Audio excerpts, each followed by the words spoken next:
10 ఏళ్ల కిందటికి ఇప్పటికి hitech city Gachibowli ఏరియాకు పోతే చాలా ఫరాక్ ఉంటది. మొగుల్ని దాకే అద్దాల బిల్డింగ్లు, ఫ్లైఓవర్లు, అండర్ పాస్లు అదో సపరేట్ ప్రపంచం లెక్క అనిపిస్తది. ఖాళీగుండి పడవడ్డ భూముల కంపెనీలు వచ్చి వేల మందికి జాబులు దొరుకుతున్నాయి. అట్లాని ఇప్పుడు ఆ ఏరియాను కాంక్రీట్ జంగల్ అంటారా, సాఫ్ట్వేర్ అడ్డా అంటారు. గా ముచ్చట పక్కకు పెడితే గచ్చిబౌలి భూముల మీద ఏం నడుస్తుందో చూడుర్రి. గచ్చిబౌలి భూముల మీద ఇయ్యాల సుత గదేలొల్లి. ప్రకృతిని జీవరాశిని ఆగం చేసిండ్రని కారు, గ్రాఫిక్స్ బొమ్మలు దించిర్రని సర్కారు. పక్కా యూనివర్సిటీ భూమి అని బీఆర్ఎస్, సర్కార్ ల్యాండ్ అని కాంగ్రెస్. సెంట్రల్ యూనివర్సిటీ భూముల్లో కంచె గచ్చిబౌలిలో భారతదేశంలోనే అతిపెద్ద ఫ్రాడు, ఉన్న సంపద కంటే ఎక్కువ ఉన్నట్టు చూపెట్టి బ్యాంకులను, మార్కెట్లను మోసం చేసి ఇవాళ డబ్బులు తెస్తే ఫ్రాడా కాదా?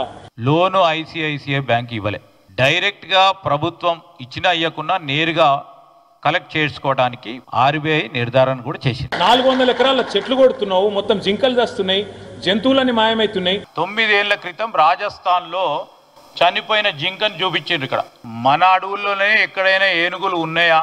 ఈ రోజు ఇక్కడ ఏనుగులు చూపెట్టిండ్రు. సెక్రటరియట్ కట్టినప్పుడు 207 మీరు నరికేసారు. అప్పుడు పర్యావరణం కనబడలేదు. కేటీఆర్ గారు ఇచ్చింది టీజర్ మాత్రమే, ట్రైలర్ ఉంది. ట్రైలర్ తర్వాత నిజమైన సినిమా కూడా ఉన్నది. సినిమాలో కనుక ముందు వస్తుందిగా, ఇంట్లో కల్పిత పాత్రలు మాత్రమే, ఈ పాత్రలు ఎవరికి సంబంధించినవి కాబట్టి మీరు దీన్ని సినిమా మాదిరిగానే చూడాలి.